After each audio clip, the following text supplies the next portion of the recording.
Okay, what just happened? Daima, you can't keep doing this. You can't just drop all these mysteries of the Dragon Ball universe on us so casually. We just learnt how it was created, and not only that, Shin knew all along. And you know what else? Gowasu, Fua, Kai, and all the others were in the flashback, so they are now part of this timeline. But before we get to the really crazy stuff, let's take a deep breath and talk about Rymus. Yes, we now actually have the creator of the universe here, and it's a Majin, a Super Majin named Rymus. Does his pose and overall look remind you of someone? Yes, Rymus, limes. The multiverse was created by a limey. Ah yes, Rymus Goodfellow, God save the king! But no, seriously, does his pose and overall look remind you of someone that we actually know within Dragonball Super? Yeah. Granted, vibes aren't everything here, but even his pose is similar to the art that Zeno is best known for. Also, they both have these large egg-shaped heads, but I can tell it's a line. But there is more to that connection than just some superficial visual similarities. It goes pretty deep, so deep in fact, that it kind of reminded us about our theory from like 7 years ago. But let's sort out our own thoughts first, because first of all, we can be quite smug, as we were right that the demon realm is in fact Universe Zero, and the entire life of the multiverse was seeded from it, courtesy of an enigmatic supreme demon king, surely Dabura's ancestor, who asked Rymus to make it happen. Right away, our worries about some inconsistencies within Super and Daima were calmed, as it was said that the Supreme Kais were selected right away, and that Shin was the part of the later tribe of Exodus of Glins. It's worth mentioning also that he is shown amongst them during the selection flashback, but the visual seems to be more abstract, if not accurate. They probably wanted to put a character there that we instantly recognize, instead of just putting the young Elder Kai there that we remember from a flashback. It's also interesting that Nahare, Shin, knows all these things, but it isn't aware of Zeno or the gods of destruction. Was that a later development? Also, the existence of Rymus gives us one of those possible characters that are more powerful than the Grand Priest. Come to think of it, let's look at his design and name. Now, whilst he doesn't necessarily have a kanji on his outfit like Zeno in the GP, he does have the symbol Ra from katakana. Let's see what Herms has to say about the topic. Rymus is spelt Rymusu in katakana. The Crunchyroll subs use Y for the I sound, as with Hibis. This is an anagram of the Dungeon Quest monster slime, Suraimu in katakana, which their face somewhat resembles, and/or might come from the fruit lime, Raimu. In Japanese, Rymus is only referred to as a kata or person, and perhaps to reflect this, the Crunchyroll subs use the pronoun they. This level of ambiguity is fairly standard in Japanese, where even plurals are typically context-dependent. But I think there are more interesting things about his design going. First of all, he is shown to us with closed eyes and a dot on his forehead, which might represent a third eye, a symbol of spiritual awakening. We don't think this is the tertial oculus that Goma talks about, merely something to suggest here that Rymus is a Buddha-like figure, a transcendent character, constantly in a meditative state. Also, whilst it might be a stretch, the Ra from katakana is a simplified form of a certain Manyogana kanji. For those of you who might not know, Manyogana, or I'm sorry if I'm pronouncing it wrong, is the early Japanese vocabulary using Chinese characters to represent Japanese sounds, the predecessor of hiragana and katakana.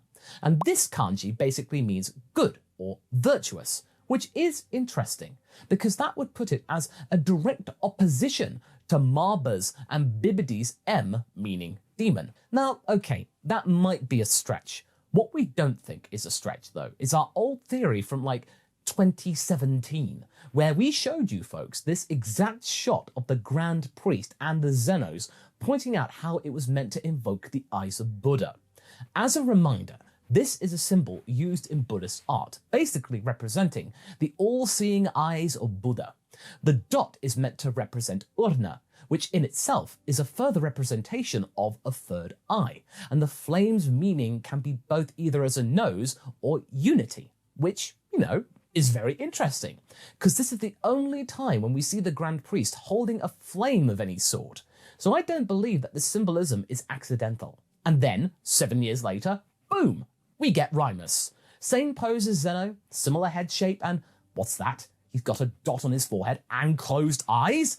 just as if him and that image of the Zenos and GP complement one another. Anyway, we're sure that this is a complete set. After such a long time, the trio of life, destruction, and balance, unity, is complete. The Grand Priest, Rymus, and Zeno belong together like Shin, Beerus, and Rhus. Case solved? I mean, there are going to be theories that Zeno's presence on the multiversal throne might be an ominous one. After all, Rymus was the one to expand it, while Zeno had to decrease its size, going the other way. They seem to be opposites in that regard. The question is, though, is that when this part of godhood and the whole lifelink thing was established, and who was responsible for the whole ordeal? We once were on the theory train of the angels having some nefarious intentions and purposes, but right now, we are completely off that train of thought. It is interesting, though, if Rymus later decided that some additional governance was needed, or if he just wasn't interested on sitting on the throne himself. Maybe he was beyond that. That would be a very Toriyama thing to do, honestly. He's just a little guy, and he might want to create another little guy, or a set of guys. Though this one seems to be a tad more destructive. But still, we do not believe that there was a cull or anything, but there had to be a reason for why the other half of the equation, the gods of destruction, were installed. Also, yeah, a lot of them can be margin or of margin descent. As we've touched upon, even Beerus and Champa. In fact, it would make a ton of sense for them to be siblings, split across the multiverse if they originated from the demon realm. Anyway, we're not done just yet, and this next part is kinda crazy and might be seen as wishful thinking, but do hear us out here. We have to talk about this absolute unit of a king, which was the, as for now, unnamed Supreme Demon King, the ancestor to Abura and Dabura. So he was kept in quite high regard by Nahare, and while Rymus was the one to do all the heavy lifting in the department of, well, creation, it was this unit's idea to expand the multiverse from the demon realm. He's like the Gnostic demiurge, an architect, whilst Rymus himself is the source. All good, okay? Now look at his design. He has a tail, some impressive looking horns, and wears a lot of gold. Amongst his golden adornments, there is that very prominent belt buckle with the head of a scaly creature. A golden scaly creature, mind you. A dragon, perhaps. Now, a lot of the name puns in Dragon Ball are presumed ones. It is quite easy to find a pattern if you find a group of characters, then you know that they belong together, and they are meant to be a pun regarding a particular item or set of items. It's nothing new within Dragon Ball. We knew that since the days of the Ginyu Force being based around dairy products. Saiyans are connected to vegetables, and whilst the Namekians have a few different naming conventions, musical instruments are the forefront, as well as some mollusks. Neva's name is the odd one out, but maybe its slimy origins are meant to connect with Rymus. Who knows? I'm pretty sure we will find out what his real deal is in the fullness of time. But still, what if we already know the name of the good Supreme Demon King? What if we've known about this for years, but we haven't been able to connect the dots immediately until now because we either decoded the pun in the wrong way or the pun is meant to mean multiple things? Let's look at the Demon Kings, okay? We have Abura from Abra, nothing weird, fits with his son. Then there is good old Dabura from Kadabra. What else would fit? Yes, Alakazam or Arakazamu, like Zalama! But Masako! Wait. No, sorry. We already know that Zalama comes from Salamander, right? I mean, first of all, as we mentioned, Dragon Ball names can be puns for different things. Second of all, Salamander starts with the sa syllable. Zalama starts with za, as in za-sa, which is still the sa syllable with a dakuten, which is a diacritic mark meant to accent to something as more pronounced or said slightly differently. Still, it's a nice coincidence that Alakazam has the right things about it, doesn't it?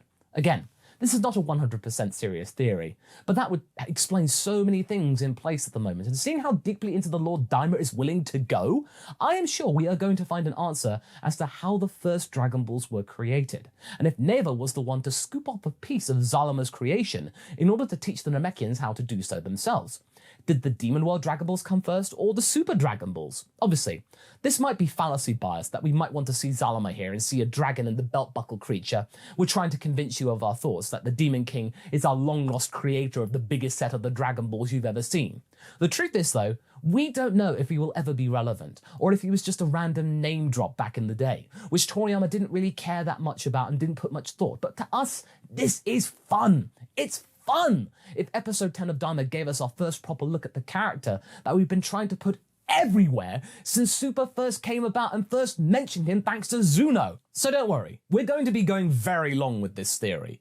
We would just love for this to be true, not gonna lie. The last thing that would be nice to discuss comes from the episode about Piccolo mentioning his father, or rather parent, Oya, as he was using this form. A lot of people took it as a retcon for King Piccolo, myself included upon first reaction, but remember, this is Kamikolo, not Piccolo, the original one. He is the full nameless Namekian. The parent he is most likely talking about is Katats, and episode 11 confirmed this, which also seems to add one more interesting caveat. Either old Namekian lifespans are no longer canon, or they generationally decrease after living the demon world. Maybe they live longer within their own home. We know that life years are a form of currency over there, so maybe this will be addressed. Because that would make the likes of Kami, Bonaito, Guru aging pretty quickly when compared to the likes of Katas and Neva, who were supposed to remember the demon world, make a little bit more sense. Perhaps we were under the assumption that Katats and Guru were part of that same generation, but nowadays, we're not quite so sure about that. Also, is it just us, but do you think that every following Demon King gets slightly weaker as it progresses? I mean, if the good Supreme Demon King unit here was able to order a being capable of creating universes just like that, surely he had to be stronger than Dabura, right? I'm not sure about Abura though, but I'm getting that feeling. But you know, this is a bit of a joke in a way. That Daima definitely starts to feel like the Silmarillion of Dragon Ball. It's clear that Toriyama wanted to set the law in stone, something that he avoided doing for years and made jokes about, in fact. We did expect it to go into some mythology, we just didn't expect how deep Daima was willing to go here. And I know that it's slow for a lot of you folks out there, but for us lore people who love storytelling, this feels like a prize, something to cherish at times. A prize for all of the years of trying to make sense out of all of the lore that has been spread around the multiverse. And honestly, we're grateful for that. But anyway, we're only halfway through. I wonder what reveals are waiting for us along the way with the rest of Daima. It may even end with some time travel or memory wipe shenanigans. Who knows, right?